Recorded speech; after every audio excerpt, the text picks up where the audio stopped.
I am both an Egyptologist and a Bible scholar, and some of you out there might be tempted to become an Egyptologist. Here are 5 reasons why you might want to rethink that life choice.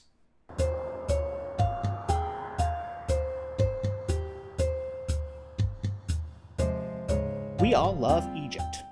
The culture and accomplishments of that society are well worth study. But there are some aspects about becoming an actual bona fide Egyptologist that you might want to consider before making that major life choice.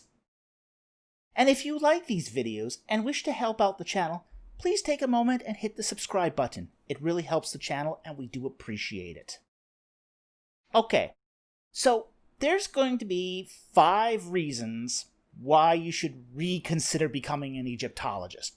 And then I'm going to give you 1 reason at the end why you should consider becoming an Egyptologist. The first reason why you shouldn't. Egyptology is difficult and competitive.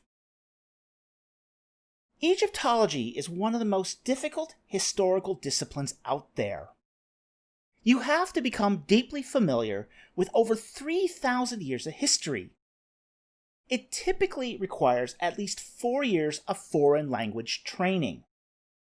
And it requires you to learn a lot of unfamiliar terms, names, and jargon.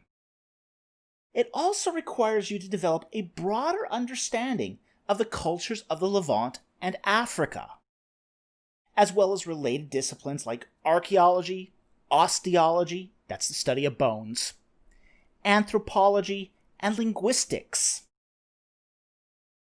The field is also really competitive. There are very few openings at the graduate level for students to pursue master's and PhD degrees. And you normally have to achieve very high grades and have strong recommendations to go further in the field. Few people are up to the challenge. Another thing to consider is gender bias. Now, a generation ago, the field was heavily dominated by men. Although, unlike other fields, Egyptology has been open to women since the 19th century. However, today, the pendulum has swung the opposite direction. And today, the field is heavily dominated by women, with 75% of graduates being women. And I'm afraid if you are male, you will probably experience some gender bias if you decide to pursue Egyptology. The second reason. Only the PhD matters to becoming an Egyptologist. Now, everything you do up to the PhD is foundation work, and that is really important. You need those foundations. But you can spend years earning bachelor's and master's degrees in Egyptology and still not be considered an Egyptologist. To become an Egyptologist, you really need to hold a PhD in Egyptology.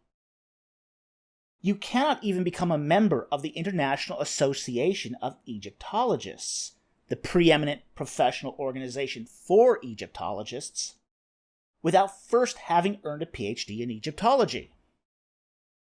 So you can see, with so few seats available for people to go on and complete a PhD, you could end up earning several degrees that don't count for very much.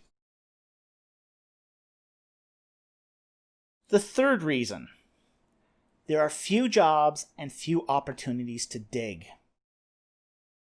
There was a time when a lot of universities had openings for Egyptologists. Today, most schools have shut down their programs or simply no longer hire Egyptologists.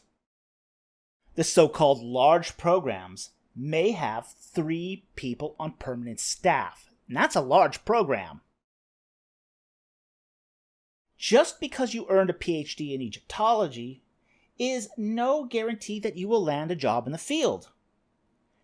And unless you earned your degree at an Ivy League school, your chances are small to none.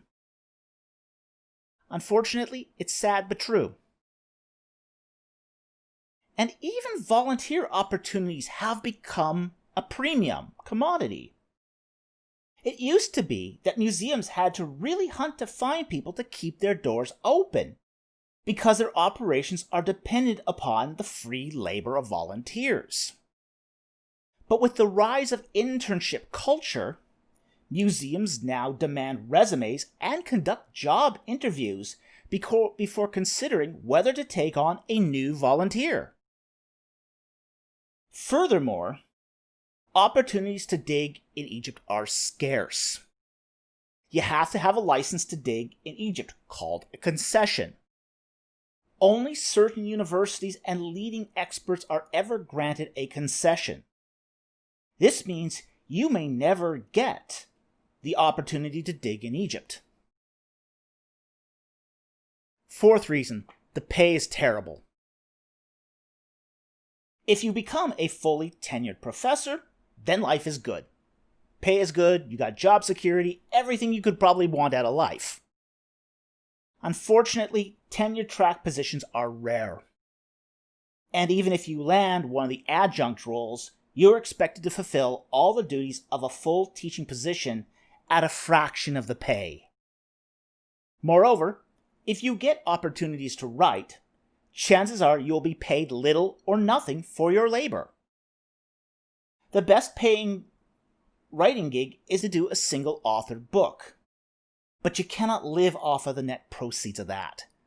The royalties are just too small. Reason number 5.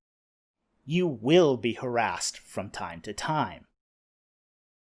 As an Egyptologist, you are going to take some heat from people outside of Egyptology who think they are experts, or hold passionately to beliefs they picked up along the way. You will encounter those who believe that the Egyptians had alien technology, proven by the so-called Dendera light bulb, or believe he or she is the reincarnation of Queen Cleopatra, and they want your help exploring their past lives. Or who will write you nasty letters that you are deceiving everyone with your facts and science. While some Egyptologists get quite upset at this, I prefer to take a more understanding approach. Nevertheless, the more your research becomes known, the more this is going to happen. And the 6th reason why you should reconsider becoming an Egyptologist is the field has a very low view of religion. Historically, Egypt has always had this. And it's not just Egyptian religion, it's all kinds of religion. Some of this came about because in the early 20th century, Egyptology struggled to separate itself from biblical archaeology.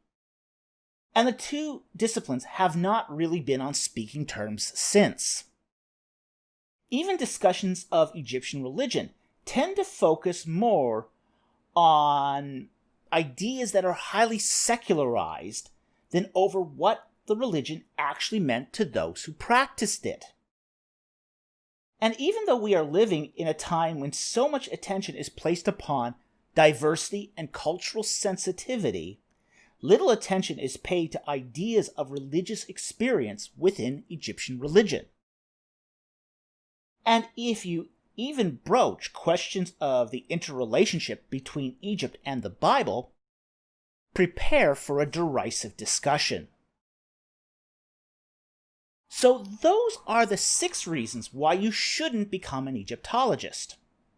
But there is one reason why you might still want to consider becoming a professional Egyptologist.